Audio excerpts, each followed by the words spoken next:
बहुत लंबे वक़्त से जब से सुशांत सिंह नहीं रहे उनके बाद से ही एक बड़ी डिबेट चल रही है और आउटसाइडर, इनसाइडर और नेपोटिज़्म और ये सब और कि कौन डिज़र्विंग है, कौन डिज़र्विंग नहीं है। अब ये एक एक नेक्स्ट लेवल पर ही आ गई है कि मतलब एक-दूसरे के ऊपर सब लोग निशाना लगा रहे हैं, टारगेट कर रहे हैं और कहीं जो एक्चुअल में चीज़ें हैं, वो तो कहीं पीछे छूट गई हैं और लोग किसी का रिप्रेजेंटेटिव होकर बात कर रहे हैं।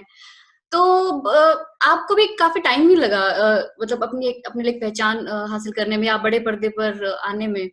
आपको क्या रीज़न लगता है कि ये क्यों होता है? या आप मानते हैं कि सही वक़्त पर सही चीज़ें हो जाती हैं? जब से ये नेपोटिज्म और इस सब की डिस्कशन शुरू हुई है, मैं बड़ा कंफ्यूज रहा हूँ। हुँ, मुझे मैं बैठ के देख रहा हूँ। मैं अभी जानना चाहता हूँ कौन सही है, कौन गलत है। अ, देखिए, बहुत सारे ऐसे लोग हैं जिनके साथ गलत हुआ है, मैं जानता हूँ। वो अपनी आवाज़ उठा रहे हैं, अच्छा कर रहे हैं। लेकिन किसी और के साथ कुछ बुरा हुआ है, उस बात को आप उठा रहे हैं, तो आप गलत कर रहे हैं। क्योंकि वो आपका हक नहीं है। मैं अपनी बात कर सकता हूँ, मैं किसी और की बात नहीं कर सकता। तो अपनी बात पे आता हूँ। मुझे अभी तक सिर्फ अच्छे लोग मिले हैं। मैंने हर तरह के लोगों के साथ काम किया है। इनफैक्ट मैंने इनसाइडर्स के साथ ज़्यादा काम किया है और आउटसाइडर्स के साथ कम। और मैंने काम पाने के लिए किसी के हाथ नहीं जोड़े, जाकर के किसी के लिए कोई फेवर्स नहीं किए। मैंने बिल्कुल ईमानदारी से जाके स्क्रीन टेस्ट दिए। जिन लोगों को मेरा स्क्रीन टेस्ट अच्छा लगा, उन्होंने मुझे अपनी फ़िल्म में लिया। मैं इतना भी जानता हूँ कि मैं अगर 2 फ़िल्में करता हूँ, तो 20 में मैं सिलेक्ट नहीं होता हूँ। और ये सच्चाई है, क्योंकि और इससे मैं दुखी होके नहीं बैठ सकता। हर किसी को अलग किस्म का एक्टर चाहिए। सिर्फ इसलिए कि आप एक स्क्रीन टेस्ट में पास नहीं हो रहे हैं, इसका ये मतलब नहीं है कि आप अच्छे एक्टर नहीं हैं।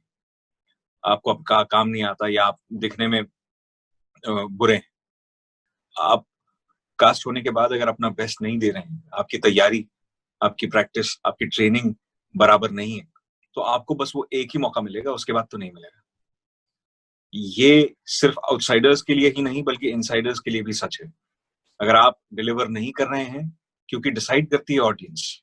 किसी के पास इतना टाइम नहीं होता है कि एक अपनी अपनी फ़िल्म में आप बार-बार किसी ऐसे इंसान को चांस दें, सिर्फ इसलिए क्योंकि आपको वो इंसान पसंद है या फिर वो आपका दोस्त है या फिर आपका रिश्तेदार है। मैं नहीं समझता कि ऐसा यहाँ अ, हो रहा होगा, ज़रूर हो रहा होगा, लेकिन जो लोग ऐसा कर रहे होंगे, उनको इस बात का नुकसान भी झेलना पड़ रहा होगा, क्योंकि टैलेंट अपनी जगह पे है, रिश्तेदारी और फ़ेवरेटिज़्म अपनी जगह पे है। ये ज़रूर फ़ायदा मिलता है, आप अगर एक फ़िल्म फैमिली से हैं, लेकिन अगर आप फ़िल्म फैमिली से नहीं हैं, तो इसका ये मतलब नहीं है कि आप काम नहीं कर सकते यार।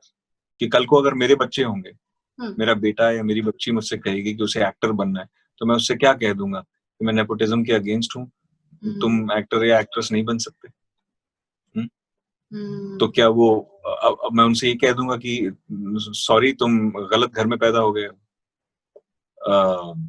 सो in short, I don't see Anurag Kashyap ने जो बोला है अपने इंटरव्यू में, मैं उस बात से एग्री करता हूँ कि nepotism can affect your career when you are starting out, not when you have established yourself. तो हुँ, मैं अभी अपने आप को एस्टैब्लिश कर रहा हूँ। देखता हूँ ये बात कितनी सच है। अभी हुँ। तक तो सच ही रही है। जी, सुशांत के बारे में बात करते हैं। आप उनके साथ काम कर रहे थे। कुछ ऐसी कोई बात जो आप शेयर करना चाहें उनके बारे में? उनकी कोई अच्छी बात जो आपको लगी हो, जो आप जिसने आपको शायद इंस्पायर किया हो या जिसने आपको कुछ सिखाया हो? सुशांत की कौन सी बात है जो इंस्पायर नहीं करती है, मुझे आप ये बताइए। सुशांत हुँ, ने सिर्फ अच्छी ही बातें सिखाई मुझे। पर जो सबसे अच्छी बात सुशांत से मैंने सीखी वो ये है कि एक मन में जो बात आती है वो कर देनी चाहिए। वो जो ड्रीम्स की लिस्ट बनाया करते थे, पहले मुझे लगता था ये क्या कर रहा है यार, ये इतने सारे ड्रीम्स, ये नासा भी जाना चाहता है, ये बच्चों को भी पढ़ाना चाहता है, ये कर क्या रहा है। फिर मुझे रियलाइज हुआ धीरे धीरे उनके साथ काम करते हुए कि यार ये नहीं है तो फिर लाइफ में और है क्या। You have to dream something and you have to have a purpose in life, और उसके लिए आपको फिर you have to strive for it. Her profession के अपने चैलेंजेस होते हैं। आपको लगता है कि जो फिल्म इंडस्ट्री है वहां पर काम करना और वहां के थोड़े मतलब it is tougher than other professions, इसमें वहां पे थोड़ी ज्यादा मुश्किलें हैं और वहां पर क्योंकि आप एक हर वक्त पब्लिक स्क्रूटनी में रहते हैं, आपके ऊपर मतलब कई बार लगता है लोग एक पब्लिक प्रॉपर्टी की तरह सोचते हैं, जो सेलिब्रिटीज होते हैं, जो एक्टर्स होते हैं, कि आप उनके ऊपर कुछ भी बात कह सकते हैं, उनके बारे में कुछ भी बात कर सकते हैं।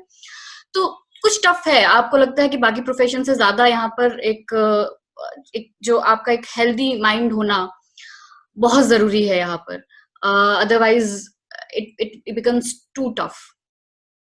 हर प्रोफेशन का अपना एक साइड इफेक्ट होता है। एक्टिंग का ये साइड इफेक्ट है, एक्टर बनने का ये साइड इफेक्ट है। लोग उम्मीद करते हैं कि क्योंकि एक एक्टर की आवाज बहुत मायने रखती है हमारे देश में, तो अब मैं ये बिल्कुल मानने को तैयार नहीं हूँ कि एक्टिंग बहुत मुश्किल प्रोफेशन है। एक्टिंग उतना ही मुश्किल है जितना कि डॉक्टरी है। एक्टिंग उतनी ही मुश्किल, एक्टिंग में करियर बनाना उतना ही मुश्किल है जितना एक फौजी के लिए हमारे देश की सेवा करना है। एक एक्टर का करियर उतना ही मुश्किल है जितना एक जर्नलिस्ट का करियर है, जिसका काम है जनता को जागरूक रखना, उन्हें अवेयर रखना